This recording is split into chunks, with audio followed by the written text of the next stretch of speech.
안녕하세요. 김소리 목사입니다. 우리 사랑하는 성도님께 목회에 서신 마음의 편지를 드립니다. 5월 가정의 달을 맞이했습니다. 예전 방송에서 할아버지 할머니가 퀴즈 게임을 한 것을 봤는데요. 할아버지가 천생연분이라는 글자판을 보고 이제 할머니께 설명을 합니다. 우리처럼 부부가 행복하게 사는 것이야. 그런데 할머니가 이 답을 맞추지 못하죠. 할아버지가 다시 설명을 합니다.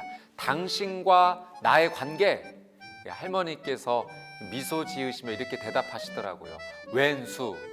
할아버지가 굉장히 난감해 하시자 그리고 이렇게 설명을 해요. 그거 말고 네 글자로. 그래서 할머니가 다시 한번 크게 외치셨어요. 평생 왼수.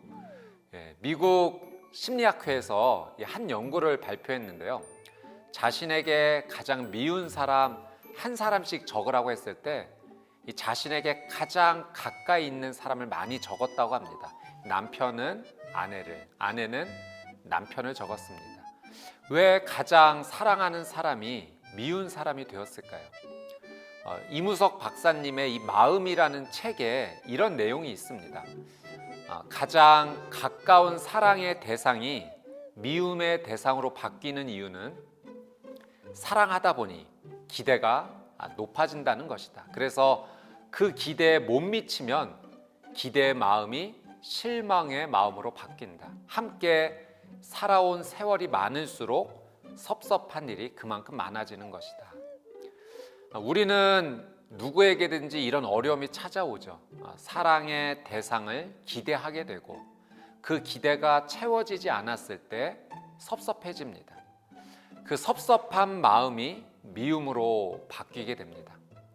여러분, 이 미움의 마음은 결코 나를 행복하게 해주지 못합니다.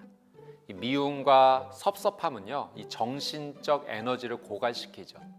땀을 흘리고 힘든 일을 해서만 에너지가 없어지는 것이 아니라 이 미움과 섭섭함의 마음이 가득하면 그것이 우리의 정신적 에너지를 고갈시키고 또 삶을 무기력하게도 만듭니다.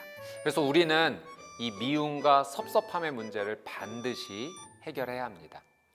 이철환 작가님이 방송에서 어미 판다 이야기를 한번 해준 적이 있습니다. 이런 내용이에요.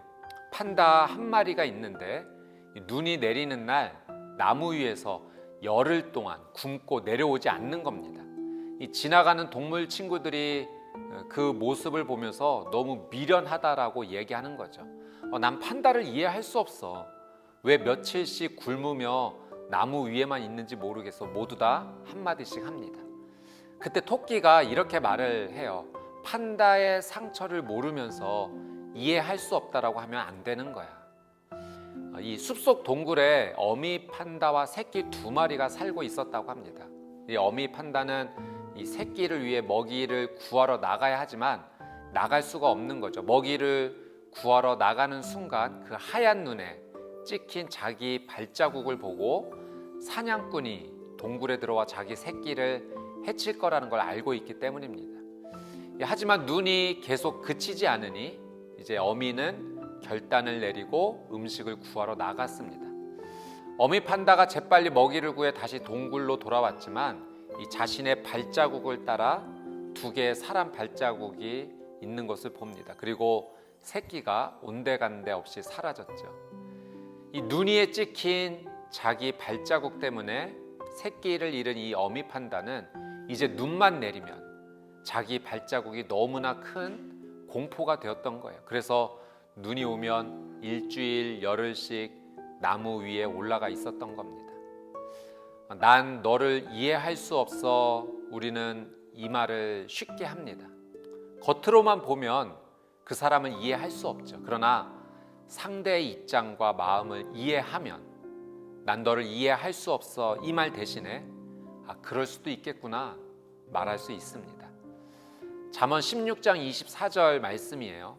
기분 좋은 말은 꿀송이 같아서 영혼을 즐겁게 하고 아픈 뼈를 고치는 힘이 된다. 5월 가족의 달을 맞이해서 우리 사랑하는 가족에게 여러분 이해하는 말을 해주십시오. 사랑하는 말을 해주십시오. 난 너를 이해할 수 없어 대신에 그럴 수도 있겠구나. 이렇게 말해 주십시오.